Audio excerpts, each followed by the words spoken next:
उपचुनाव के नतीजे आज शाम को आ जाएंगे। मतगणना जारी है। हरियाणा और हिमाचल उपचुनाव के लिए मतगणना सुबह से जारी 8 बजे से और हरियाणा में इलाहाबाद विधानसभा उपचुनाव के लिए मतगणना हो रही है। तो हिमाचल प्रदेश में मंडी लोकसभा सीट, फतेहपुर विधानसभा क्षेत्र, जुब्बल कोटखाई विधानसभा सीट, अर्की विधानसभा उपचुनाव के लिए मतगणना जारी है। दोनों ही राज्यों में सुरक्षा के पुख्ता बंदोबस्त किए गए हैं, तमाम तैयारियां की गई हैं। हरियाणा में मतगणना जारी है। इलाहाबाद सीट के लिए यहां पर भी कांटे का मुकाबला, जहां एक तरफ अभय चौटाला इस सीट से मैदान में उतरे हैं और दूसरी तरफ गोविंद कांडा जो कि उन्हें कांटे की टक्कर देखते हुए नजर आए हैं। वहीं पवन बेनीवाल इस बार कांग्रेस की तरफ से मैदान में है। पिछली बार उन्होंने बीजेपी की टिकट पर चुनाव लड़ा था, लेकिन हार का सामना करना पड़ा था। अभय चौटाला ने उन्हें हराया था और इस बार फिर से अभय चौटाला मैदान में है। हालांकि सीट से पहले भी वही विधायक थे, लेकिन खुद उन्होंने इस्तीफा दिया किसान आंदोलन के समर्थन में। किसान आंदोलन अभी भी जारी है। कृषि कानून अभी भी रद्द नहीं हुए हैं, लेकिन उससे पहले उपचुनाव इस सीट पर हो रहे हैं और अभय चौटाला एक बार फिर से इसी सीट पर अपनी ताल ठोक रहे हैं। और इलाहाबाद विधानसभा सीट पर रुझान भी आना शुरू हो गए हैं। तीसरे राउंड में इनेलो उम्मीदवार अभय चौटाला आगे हैं। बड़ी अपडेट इस वक्त की आपको दे दें, लगातार तीसरे राउंड में अभय चौटाला बढ़त बनाए हुए हैं। बीजेपी उम्मीदवार गोविंद कांडा, कांग्रेस उम्मीदवार पवन बेनीवाल फिलहाल पीछे हैं। इनेलो उम्मीदवार अभय चौटाला ने 3208 वोटों से अपनी बढ़त बनाई हुई है। सुबह से काउंटिंग जारी है और 3 राउंड तक की काउंटिंग में अभय चौटाला लगातार आगे बने हुए हैं। तो बीजेपी उम्मीदवार गोविंद कांडा फिलहाल पीछे हैं, पवन बेनीवाल भी फिलहाल पीछे हैं। तीसरे राउंड में इनेलो उम्मीदवार अभय चौटाला आगे चल रहे हैं। रुझान आने का सिलसिला भी शुरू हो गया है। सुबह 11 बजे तक के रुझान के मुताबिक तीसरे राउंड में इनेलो उम्मीदवार अभय चौटाला फिलहाल बढ़त बनाते हुए नजर आ रहे हैं। कांग्रेस उम्मीदवार पवन बेनीवाल पीछे हैं, गोविंद कांडा भी फिलहाल पीछे हैं।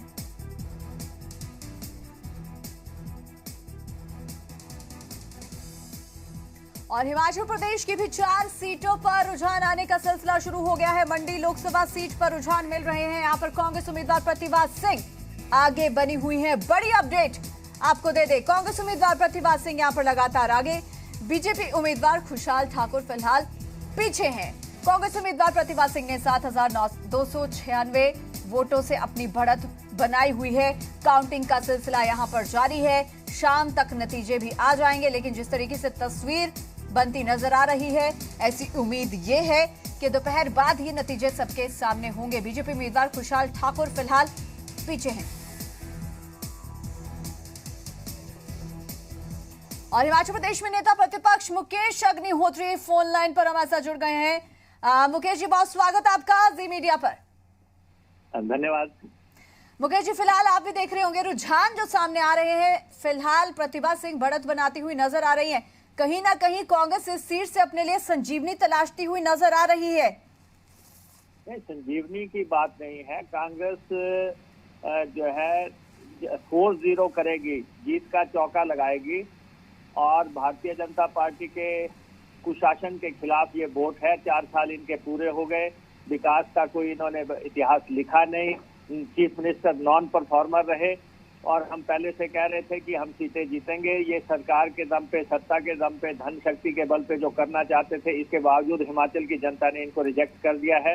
मंडी हम जीतेंगे, तीनों विधानसभाएं हम जीतेंगे। 4 की 4 सीटें कांग्रेस की झोली में जाएंगी और एक नई शुरुआत हिमाचल में होने जा रही है। बिल्कुल मुकेश जी, खैर ये तो वक्त बताएगा कि फिलहाल 4 सीटों पर क्या नतीजा होगा, लेकिन मंडी संसदीय सीट पर प्रतिभा सिंह जरूर आगे चल रही हैं। 4 सीटों पे यही नतीजा होगा। चलिए, ठीक है मुकेश जी। लेकिन एक दूसरी बात मैं आपसे ये भी समझना चाह रही थी, क्योंकि देखिए कांग्रेस की स्थिति फिलहाल जो अन्य राज्यों में बनी हुई है, हिमाचल प्रदेश में भी ठीक वैसी स्थिति ना बने, इसे लेकर क्या कांग्रेस की अगली रणनीति रह सकती है? क्योंकि देखिए विधानसभा चुनाव भी नजदीक है, बहुत कम वक्त, अब लगभग 1 साल का वक्त बाकी है विधानसभा चुनाव के लिए। मंडी संसदीय सीट से कांग्रेस की जीत या हार कहीं ना कहीं पार्टी की दिशा और दशा दोनों तय करेगी 2022 के लिए। देखिए, मुख्यमंत्री मंडी से ताल्लुक रखते हैं। पूरे चुनाव में उन्होंने एक ही नारा दिया, मुझे बचाओ। है, विकास की उन्होंने कोई बात नहीं की, कल्याण की उन्होंने कोई बात नहीं की, गरीब की सेवा की उन्होंने कोई बात नहीं की। हमने कहा था कि अगर आप में दम है तो कोई 4 काम गिना दें जो आपने प्रदेश में 4 साल में किए हों। बाद में हमने कहा कि आप मंडी संसदीय सीट पे कोई एक काम गिना दो जो आपने किया हो। फिर हमने कहा कि पूरे हिमाचल में आप कोई एक काम गिना दो जो आपने किया हो। ये सरकार जो है इन्होंने सत्ता का आनंद भोगा है, आनंद लिया है और अब इनके बाहर जाने का समय आ गया है। बिल्कुल मुकेश जी, एक बात ये भी यहाँ पर अहम है कि देखिए मंडी संसदीय सीट से अब तक जनता ने, ये इतिहास रहा है इस सीट का, मैं पहले भी इस बात का जिक्र कर रही थी कि सत्ता पक्ष को मौका दिया है यहाँ की जनता ने, लेकिन इस बार ऐसा क्यों लग रहा है आपको भी कि इस बार जो है सत्ता पक्ष को मौका ना देकर वहां की जनता कांग्रेस को मौका देगी? इस बार पहले के मुकाबले क्या अलग है, क्या वजह है? नहीं देखिए, सबसे बड़ी बात ये है कि महंगाई ने लोगों का जीना मुश्किल कर दिया है। जिस प्रदेश में जो है 1100-1200 रुपए का गैस का सिलेंडर मिल रहा है, तेल की, सरसों के तेल की बोतल 250 रुपए में मिल रही है और पेट्रोल डीजल जो है 100 के पार सारे जिलों में कर गया है और सीमेंट 450 रुपए की बोरी हो गई है, सरिया 7000 का हो गया है। हर तरफ जो है महंगाई की मार है और ऊपर से सरकार ने कल्याणकारी कोई काम ही नहीं किया है। एक 50,000 करोड़ का बजट है, ये सरकार बताए कि इसने कहाँ पे ये पैसा लगाया है। कोई बड़ा प्रोजेक्ट इन्होंने नहीं बनाया, कोई रेल लाइन इन्होंने नहीं बनाई, कोई हवाई पट्टी इन्होंने नहीं बनाई, 4 लेन इन्होंने कोई नहीं बनाई, कोई बड़ा मेडिकल कॉलेज बना दिया हो, कोई IIT बना दी हो, कोई कुछ ऐसा कुछ भी किया हो। ये पहली सरकार है जिसने हिमाचल प्रदेश को 4 साल पीछे धकेल दिया। ये सरकार बोझ है हिमाचल प्रदेश पे, इसको जाना है। ठीक है मुकेश जी, लेकिन खुद अगर मुख्यमंत्री जयराम ठाकुर की भी बात कर ली जाए, वो तो खुद भी ये कहते हुए नजर आए हैं कि महंगाई तो कांग्रेस के समय में भी अपने चरम पर थी और आज अगर महंगाई है तो उसकी वजह तो कोरोना है। अगर कांग्रेस आने वाले समय में सत्ता में आ भी जाती है तो कांग्रेस कैसे महंगाई को कम करेगी? स्थिति तो वही रहने वाली है। देखिए, चुनाव जो नतीजे नजर आ रहे हैं ये जनादेश है हिमाचल प्रदेश की जनता का। हम इसको हिमाचल प्रदेश की जनता का जनादेश का स्वागत करते हैं, सम्मान करते हैं और ये एक इशारा है भाजपा को कि आप अपना बोरी बिस्तर गोल करो, यहाँ से जाने की तैयारी करो। चलिए ठीक है मुकेश जी, लौटेंगे आपके पास, आप बने रहेगा हमारे साथ। एक बार दर्शकों को हम ट्रेंड्स भी दिखा देते हैं, रुझान भी दिखा देते हैं कि अन्य सीटों पर फिलहाल किस तरीके की तस्वीर बनती हुई नजर आ रही है। जुब्बल कोटखाई विधानसभा सीट की भी बात कर लें, यहाँ पर रुझान सामने आ रहे हैं, 17वां राउंड है यहाँ पर और कांग्रेस उम्मीदवार रोहित ठाकुर यहाँ पर फिलहाल आगे चल रहे। निर्दलीय उम्मीदवार चेतन बरागटा पीछे हो गए हैं। हालांकि अब तक जो अपडेट्स मिले थे उसके मुताबिक चेतन बरागटा आगे थे, रोहित ठाकुर पीछे थे, लेकिन अब तस्वीर बदल गई है। रोहित ठाकुर फिलहाल आगे, निर्दलीय उम्मीदवार चेतन बरागटा पीछे नजर आ रहे हैं। बीजेपी उम्मीदवार नीलम सरायक भी पीछे हैं। रोहित ठाकुर ने 1919 वोटों की बढ़त बनाई हुई है।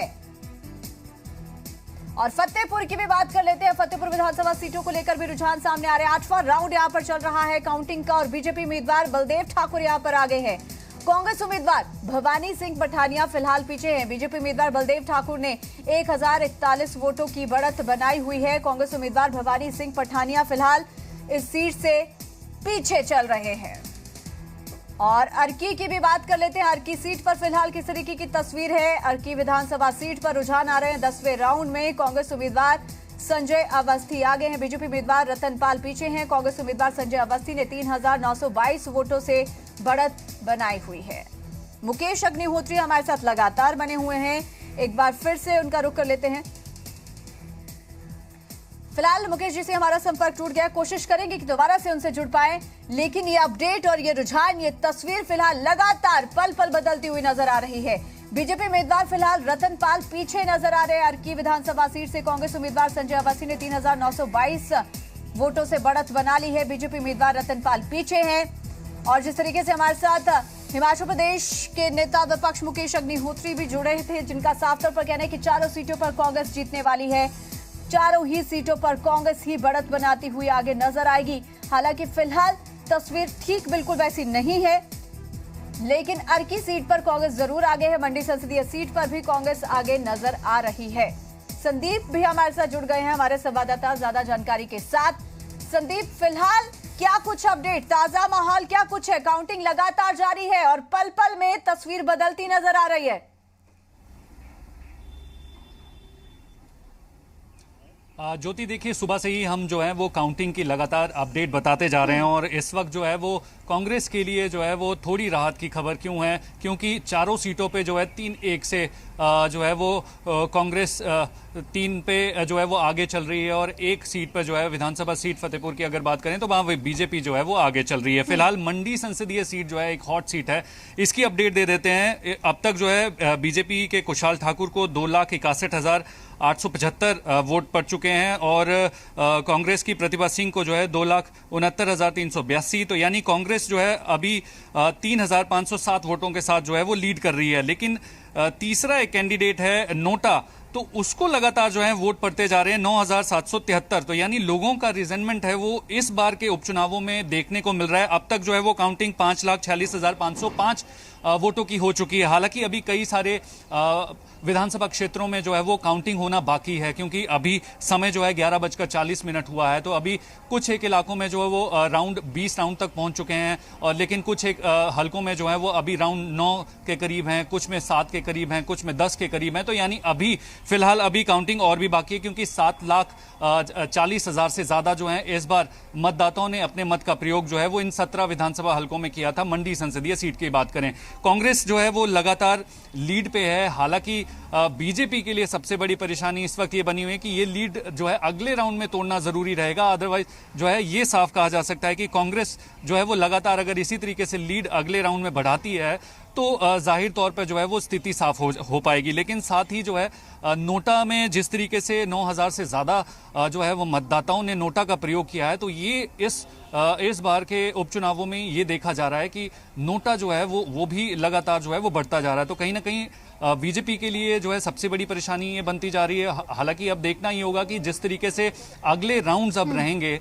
अगले 1 घंटे में स्थिति साफ हो जाएगी कि इस बार जो है वो किन प्रत्याशियों के लिए जो है वो मतदान ज्यादा हुआ और कौन प्रत्याशी जो हैं इस बार के उपचुनावों में जीत दर्ज करते हैं। हालांकि जिस तरीके से नेता प्रतिपक्ष मुकेश अग्निहोत्री आश्वस्त होते नजर आ रहे थे, फोन लाइन पे जो है जिस तरीके से वर्जन दे रहे थे कि इस बार 4 सीटों पर जो है वो कब्जा कांग्रेस करेगी, तो यानी बीजेपी का समय आ गया है। लेकिन देखना ये होगा कि अभी कुछ राउंड और बाकी हैं। जिस तरीके से मतदान पेटियां जो माफ कीजिएगा ईवीएम मशीन में जो है वो लोगों के वोट कास्ट हुए हैं, वो अब किस ओर जो है आगे की जो है रूपरेखा लेकर जाते हैं, वो देखना बेहद रोचक रहेगा।